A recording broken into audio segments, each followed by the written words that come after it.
How to use OBS virtual camera on Discord in 2025. So hey everyone, welcome back to the channel. So first of all, you need to go to the OBS and click on the start virtual camera from here, and then you just have to minimize the app and go to your Discord account and log in here, and you just have to click on the user settings from here and just scroll down and select the voice and video option, and from here you just have to click on the video option from here. Then you just have to select the camera like default from here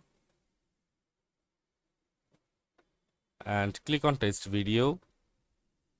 So allow this time. So this is now showing the default camera of my laptop or PC. So you just can click on here and select it and select the OBS virtual camera from here, and as you can see, it's now showing the OBS virtual camera. So that's it for this video. See you on the next one, guys.